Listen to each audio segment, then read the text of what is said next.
कहानी का नाम बीरबल की बुद्धिमानी का जादू। भाग एक। अजीब सवाल। एक दिन बादशाह अकबर अपने दरबार में बैठे हुए थे। दरबार में सभी मंत्रियों और सभासदों की भीड़ थी। दरबार की शांति को तोड़ते हुए अकबर ने अचानक बीरबल से कहा, बीरबल, मैंने सुना है कि तुम हर सवाल का जवाब बड़ी आसानी से दे देते हो। क्या यह सच है? बीरबल मुस्कुराते हुए बोले, जहांपनाह, सवाल चाहे जैसा भी हो, अगर उसमें तर्क है तो उसका जवाब दिया जा सकता है। अकबर हंस पड़े और बोले, तो अच्छा, मैं तुमसे आज कुछ ऐसे सवाल करूंगा जिनका जवाब देना मुश्किल हो सकता है। अगर तुमने सही जवाब दिया तो मैं तुम्हें इनाम दूंगा, लेकिन अगर तुम हार गए तो तुम्हें दरबार से बाहर जाना होगा। बीरबल बिना किसी हिचकिचाहट के बोले, जहांपनाह, आप सवाल पूछिए, मैं अपनी पूरी कोशिश करूंगा। अकबर ने अपने मुंह पर एक शरारती मुस्कान बिखेरते हुए पहला सवाल पूछा, बीरबल, बताओ कि इस संसार में सबसे कीमती चीज क्या है? बीरबल ने थोड़ी देर सोचा और फिर जवाब दिया, जहांपनाह, इस संसार में सबसे कीमती चीज समय है। इसे कोई खरीद नहीं सकता, और जो इसे समझता है वही इसे सही उपयोग में ला सकता है। समय अगर एक बार निकल गया तो कभी लौटकर नहीं आता। अकबर ने सिर हिलाते हुए कहा, बहुत अच्छा, लेकिन अब अगला सवाल थोड़ा कठिन होगा। बताओ, दुनिया की सबसे ताकतवर चीज क्या है? बीरबल ने बिना समय गवाए उत्तर दिया, जहांपनाह, इस दुनिया में सबसे ताकतवर चीज ज्ञान है। किसी भी शस्त्र से नहीं, बल्कि ज्ञान से ही दुनिया पर विजय प्राप्त की जा सकती है। ज्ञान ही इंसान को सही और गलत में फर्क सिखाता है और उसका मार्गदर्शन करता है। अकबर बीरबल की सूझबूझ से प्रभावित हुए, लेकिन उन्होंने तीसरा सवाल पूछा, और यह बताओ, सबसे तेज चीज क्या है? बीरबल ने कहा, जहांपनाह, सबसे तेज चीज विचार है। विचार का कोई सीमा नहीं है। यह क्षण भर में किसी भी जगह पहुंच सकता है और कहीं से भी वापस आ सकता है। विचार की गति को कोई माप नहीं सकता। भाग दो। मुश्किल चुनौती।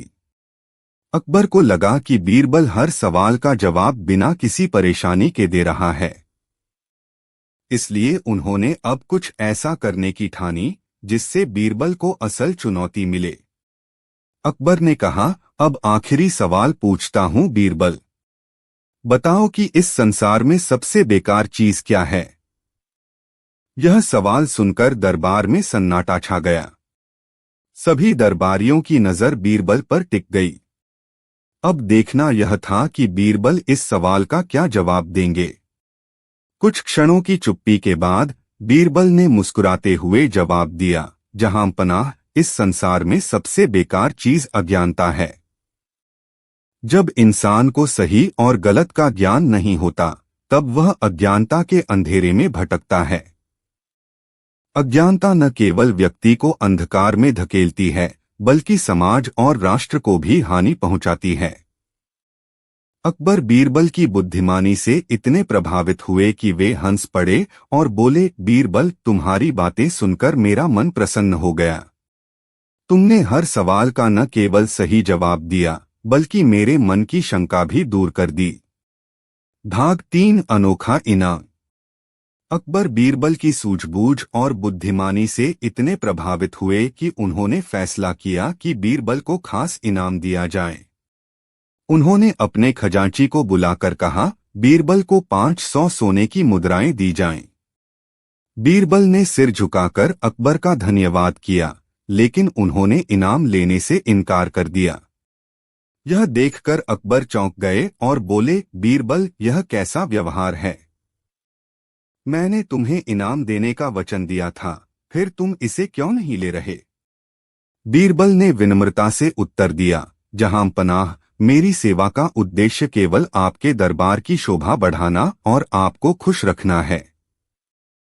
अगर आप मुझे इनाम देना चाहते हैं तो मुझे अपने दिल से सराहें, यही मेरे लिए सबसे बड़ा इनाम होगा। अकबर ने बीरबल के इस उत्तर पर गौर किया और कहा, बीरबल, तुम्हारी यह विनम्रता ही तुम्हें सबसे खास बनाती है। तुम हमारे दरबार का सबसे कीमती रत्न हो। भाग 4 दरबारी षड्यंत्र। अकबर और बीरबल की यह घनिष्ठता देखकर दरबार के कुछ अन्य मंत्री जलने लगे। उन्हें बीरबल की प्रसिद्धि और अकबर के प्रति उनके प्रेम से ईर्ष्या होने लगी। उन्होंने एक षड्यंत्र रचा कि किसी तरह बीरबल को दरबार से हटाया जाए।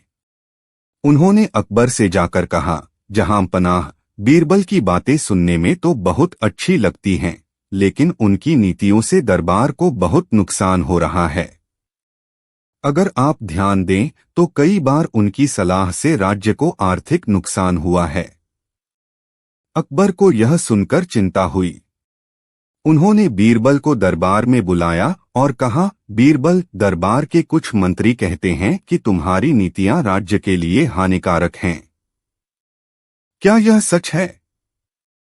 बीरबल ने अकबर की आंखों में देखा और धीरे से कहा, जहां पनाह, मैं हमेशा वही करता हूं जो राज्य और आपके लिए सही होता है।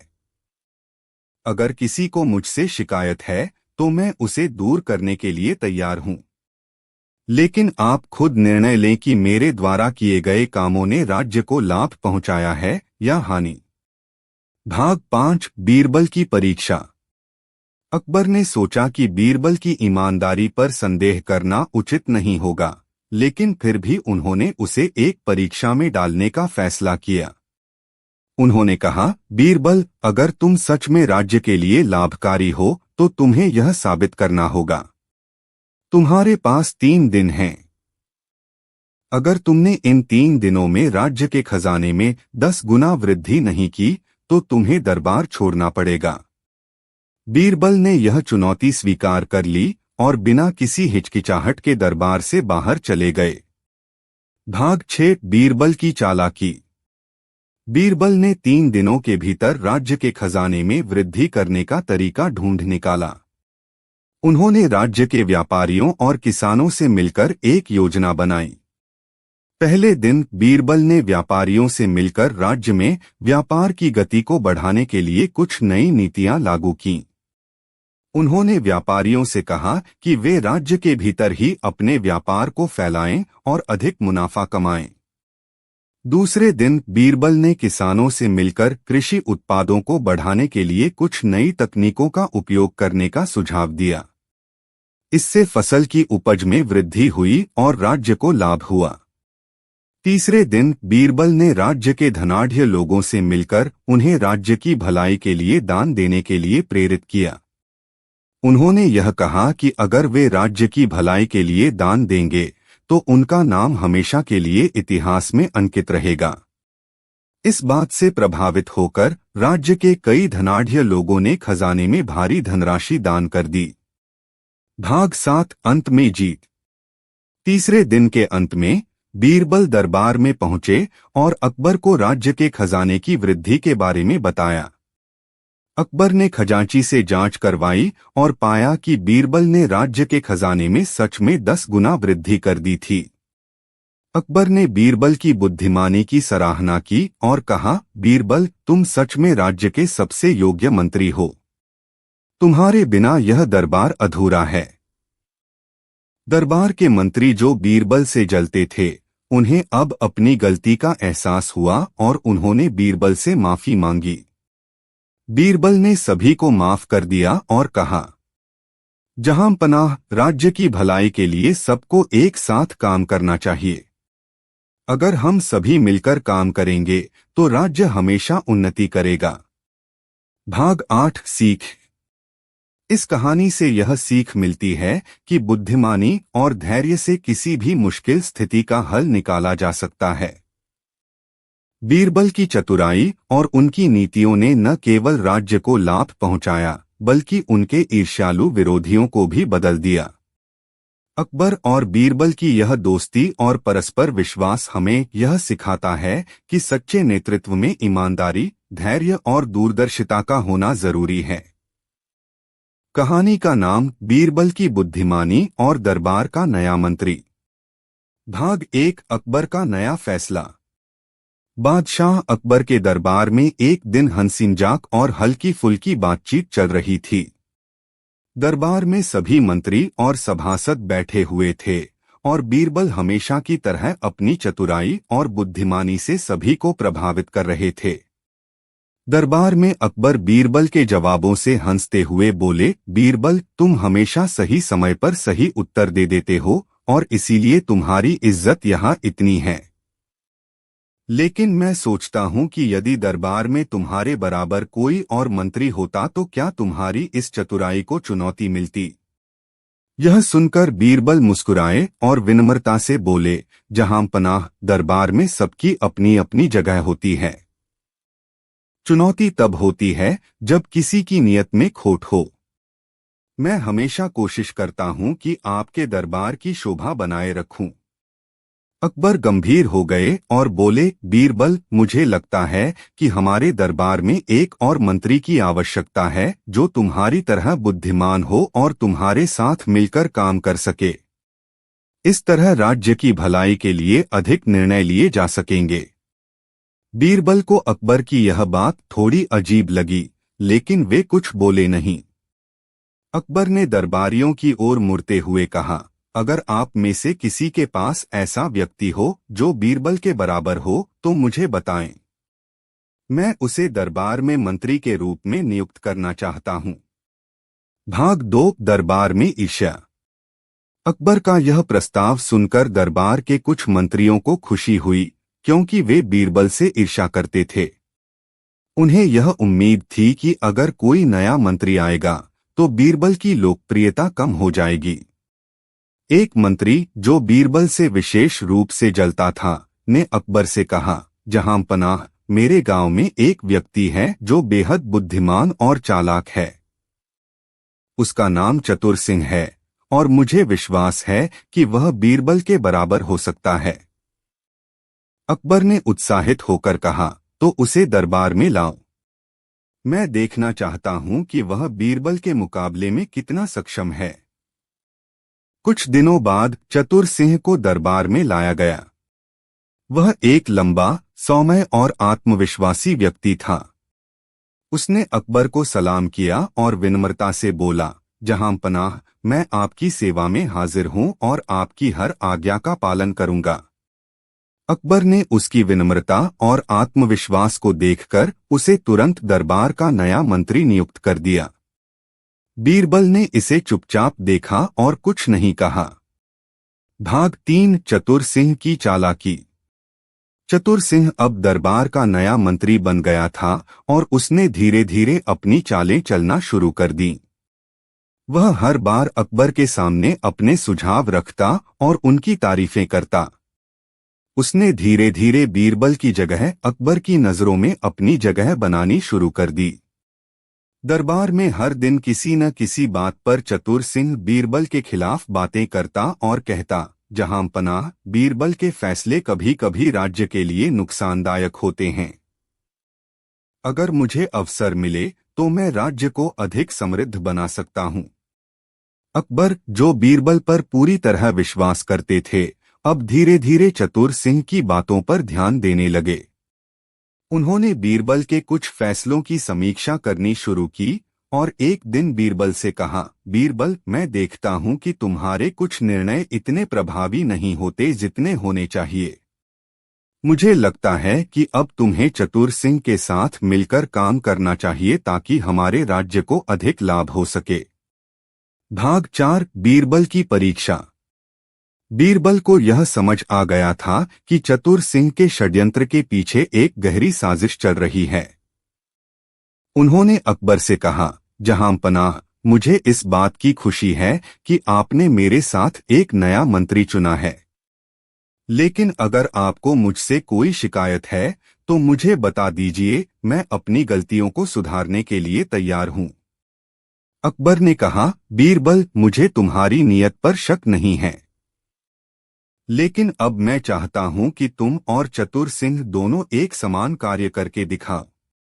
जो व्यक्ति राज्य के लिए अधिक लाभकारी होगा वह दरबार का मुख्यमंत्री बनेगा। यह सुनकर बीरबल ने चुनौती स्वीकार कर ली। अब यह तय हुआ कि बीरबल और चतुर सिंह को अगले 1 महीने तक राज्य के खजाने को बढ़ाने का काम सौंपा जाएगा। जो इस कार्य में सफल होगा वही दरबार में मुख्यमंत्री बनेगा। भाग 5 चुनौती की तैयारी। चतुर सिंह ने इस चुनौती को हल्के में लिया और सोचा कि वह अपनी चालाकी से यह कार्य आसानी से जीत जाएगा। उसने अपने कुछ साथियों से मिलकर राज्य के व्यापारियों पर अधिक कर लगाना शुरू कर दिया, जिससे खजाने में तेजी से वृद्धि हो सके। वह व्यापारियों से जबरन पैसा वसूलता और उसे खजाने में जमा करता। यह देखकर अकबर खुश हुए कि खजाने में वृद्धि हो रही है। दूसरी ओर बीरबल ने एक अलग रणनीति अपनाई। उन्होंने राज्य के किसानों और व्यापारियों से मिलकर बातचीत की। उन्होंने उनसे कहा कि राज्य की भलाई के लिए सहयोग करना जरूरी है, लेकिन साथ ही यह भी समझाया कि व्यापार और कृषि की वृद्धि से ही राज्य समृद्ध हो सकता है। बीरबल ने किसानों और व्यापारियों को नई तकनीकों और नीतियों से अवगत कराया, जिससे उनके उत्पादन में वृद्धि हो सके। भाग 6 बीरबल का अनोखा तरीका। बीरबल ने एक और अनोखी योजना बनाई। उन्होंने अकबर से कहा कि राज्य में एक मेला आयोजित किया जाए, जिसमें लोग अपने अपने कौशल और उत्पादों का प्रदर्शन कर सकें।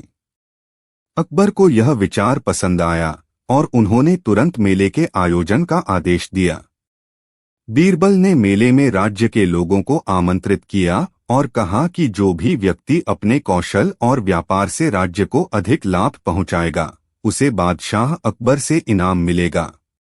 इस योजना से राज्य के लोग उत्साहित हो गए और उन्होंने अपनी पूरी मेहनत से काम करना शुरू कर दिया। मेले में व्यापारिक गतिविधियों की गति तेज हो गई और राज्य के खजाने में धन की वृद्धि होने लगी। चतुर सिंह यह देखकर हैरान था कि बीरबल ने बिना किसी जबरदस्ती के खजाने में वृद्धि कर दी थी, जबकि उसने व्यापारियों और किसानों पर कर का दबाव बनाया था। यह अंतर धीरे धीरे अकबर की नजर में आने लगा। भाग 7 बीरबल की जीत। 1 महीने बाद अकबर ने बीरबल और चतुर सिंह से उनके कार्यों की समीक्षा की। उन्होंने पाया कि बीरबल के द्वारा किए गए कार्यों से न केवल खजाने में वृद्धि हुई, बल्कि राज्य के लोग भी खुशहाल थे। दूसरी ओर चतुर सिंह की नीतियों से लोग नाराज थे और उन्होंने राज्य के खिलाफ शिकायतें दर्ज कराई थीं। अकबर ने यह देखकर कहा, बीरबल, तुमने बिना किसी जबरदस्ती के राज्य के खजाने में वृद्धि की है और यह तुम्हारी बुद्धिमानी और लोगों के प्रति तुम्हारे प्रेम को दर्शाता है। दूसरी ओर चतुर सिंह ने राज्य के लोगों पर अत्याचार किया और केवल खजाने को बढ़ाने के लिए गलत तरीके अपनाए। अकबर ने तुरंत चतुर सिंह को मंत्री पद से हटा दिया और बीरबल को दरबार का मुख्यमंत्री घोषित कर दिया। उन्होंने बीरबल की तारीफ करते हुए कहा, बीरबल, तुम न केवल बुद्धिमान हो, बल्कि तुम्हारा दिल भी राज्य के लोगों के लिए धड़कता है। तुम सच्चे मायनों में हमारे राज्य के लिए सबसे योग्य मंत्री हो। भाग 8 चतुर सिंह का अंत। चतुर सिंह को दरबार से निकाल दिया गया और उसे अपने किए का पछतावा हुआ।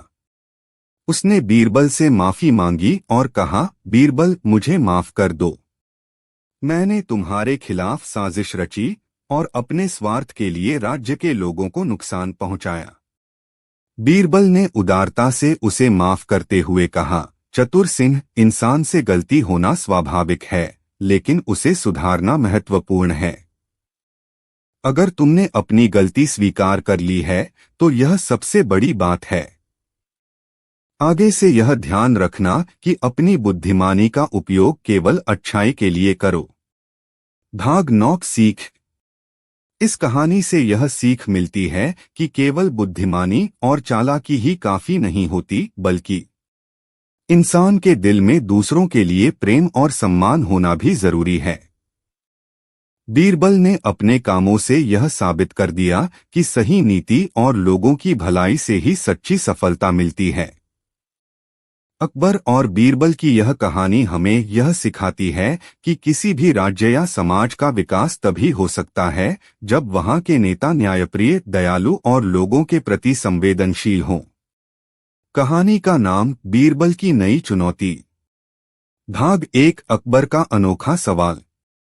एक बार की बात है, बादशाह अकबर अपने दरबार में बैठे हुए थे। दरबारियों और मंत्रियों से घिरे अकबर का मन आज कुछ अनोखा करने का था। वह सोच में डूबे हुए थे कि कैसे बीरबल की बुद्धिमानी को फिर से परखा जाए।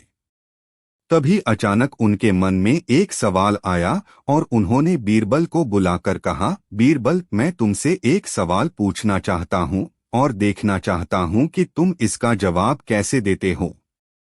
बीरबल हमेशा की तरह शांत और संयमित थे। उन्होंने अकबर की ओर देखा और कहा, जहां पनाह, आप सवाल पूछिए। मैं अपनी पूरी कोशिश करूंगा कि आपको संतुष्ट कर सकूं। अकबर ने अपनी आंखों में शरारत की चमक के साथ कहा, बीरबल, मुझे बताओ कि इस संसार में सबसे ज्यादा महत्वपूर्ण चीज क्या है? जो चीज हर इंसान के पास होनी चाहिए, चाहे वह अमीर हो या गरीब। यह सवाल सुनकर दरबार में सन्नाटा छा गया। सभी दरबारी बीरबल की ओर देखने लगे, क्योंकि उन्हें यह जानने की उत्सुकता थी कि बीरबल इस कठिन सवाल का क्या उत्तर देंगे। भाग 2, बीरबल का जवाब। बीरबल ने कुछ क्षणों तक सोचा और फिर बोले, जहां पनाह, इस संसार में सबसे महत्वपूर्ण चीज ईमानदारी है। चाहे इंसान कितना ही अमीर या गरीब क्यों न हो, अगर उसमें ईमानदारी नहीं है तो उसकी कोई कीमत नहीं है। ईमानदारी ही वह आधार है जिस पर समाज और संबंध टिके रहते हैं। अकबर बीरबल के जवाब से खुश हुए, लेकिन वे बीरबल की बुद्धिमानी को और भी चुनौती देना चाहते थे। इसलिए उन्होंने दूसरा सवाल पूछा, अच्छा बीरबल, यह बताओ कि संसार में सबसे बेकार चीज क्या है? यह सवाल सुनकर दरबारी और भी अधिक चौकन्ने हो गए, क्योंकि यह सवाल इतना आसान नहीं था जितना दिखता था। बीरबल ने एक बार फिर विचार किया और फिर जवाब दिया, जहां पनाह, संसार में सबसे बेकार चीज अज्ञानता है। जब इंसान अज्ञानी होता है तो वह न केवल खुद का बल्कि समाज का भी नुकसान करता है। अज्ञानता वह अंधकार है जो जीवन में किसी भी प्रगति को रोक देता है। अकबर ने सिर हिलाते हुए बीरबल की तारीफ की। वे बीरबल की बुद्धिमानी से प्रभावित थे, लेकिन उन्होंने फैसला किया कि बीरबल को अब एक असल परीक्षा में डाला जाए। भाग 3, दरबार में नई चुनौती। अकबर ने एक गंभीर चेहरे के साथ कहा, बीरबल, मैं अब तुम्हें एक असली चुनौती देना चाहता हूं। मेरे पास एक विशेष काम है जिसे तुम्हें पूरा करना है।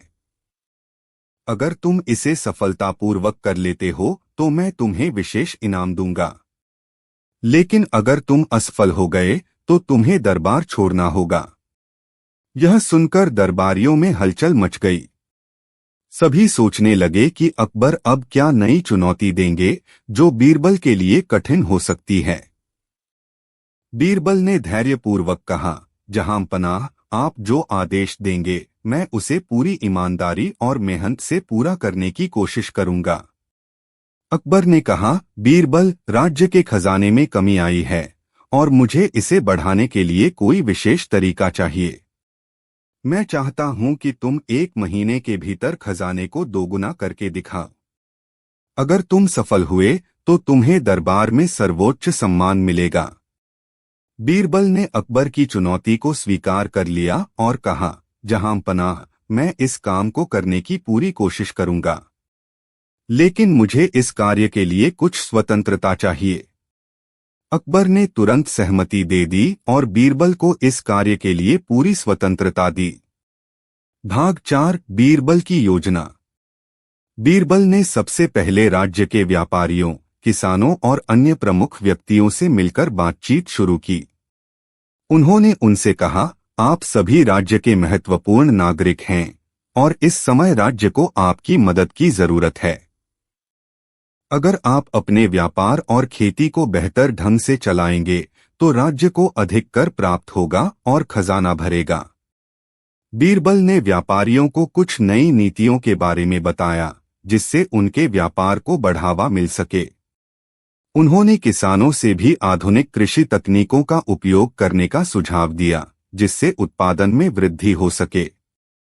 उन्होंने सभी से वादा किया कि अगर वे राज्य की मदद करेंगे तो राज्य उनकी हर संभव सहायता करेगा। इसके अलावा बीरबल ने राज्य में एक बड़ा मेला आयोजित करने का सुझाव दिया जहां व्यापारियों को अपने उत्पाद बेचने का अवसर मिलेगा। इस मेले में राज्य के भीतर और बाहर से भी लोग आएंगे जिससे व्यापारिक गतिविधियों में तेजी आएगी और खजाने में वृद्धि होगी। भाग 5 मेले का आयोजन। बीरबल की योजना के अनुसार राज्य में एक भव्य मेले का आयोजन किया गया। यह मेला न केवल राज्य के व्यापारियों के लिए बल्कि आम जनता के लिए भी मनोरंजन और व्यापार का अवसर था। मेले में हर प्रकार की वस्तुएं बेची जा रही थीं और लोगों की भीड़ उमड़ पड़ी थी। बीरबल ने मेले का आयोजन इस प्रकार किया कि राज्य के खजाने में तेजी से वृद्धि होने लगी। हर व्यापारिक गतिविधि पर राज्य को कर प्राप्त हो रहा था और मेले की सफलता ने सभी को चौंका दिया। अकबर भी मेले का दौरा करने आए और उन्होंने देखा कि राज्य का हर व्यक्ति खुश था और व्यापार फल फूल रहा था। उन्होंने बीरबल की इस योजना की तारीफ की और कहा, बीरबल, तुमने राज्य के खजाने को बढ़ाने का जो तरीका निकाला है वह न केवल बुद्धिमानी भरा है बल्कि इससे राज्य के लोगों को भी फायदा हो रहा है। भाग 6 चतुर सिंह का षड्यंत्र। दरबार में एक अन्य मंत्री चतुर सिंह जो बीरबल से जलता था, वह बीरबल की सफलता से बहुत नाराज हुआ। उसने सोचा कि अगर बीरबल इसी तरह सफल होते रहे तो वह कभी दरबार में अपनी जगह नहीं बना पाएगा। इसलिए उसने बीरबल के खिलाफ षड्यंत्र रचने की योजना बनाई। चतुर सिंह ने कुछ दरबारियों से मिलकर कहा, बीरबल ने तो मेले के जरिए खजाना बढ़ा दिया, लेकिन यह ज्यादा दिनों तक टिकेगा नहीं। हमें इसे रोकने का कोई तरीका ढूंढना होगा। चतुर सिंह ने व्यापारियों को डराना शुरू किया कि अगर वे ज्यादा कर देंगे तो उनके व्यापार पर बुरा असर पड़ेगा। उसने किसानों से भी कहा कि वे बीरबल की नीतियों के खिलाफ विद्रोह करें ताकि राज्य में असंतोष फैल सके।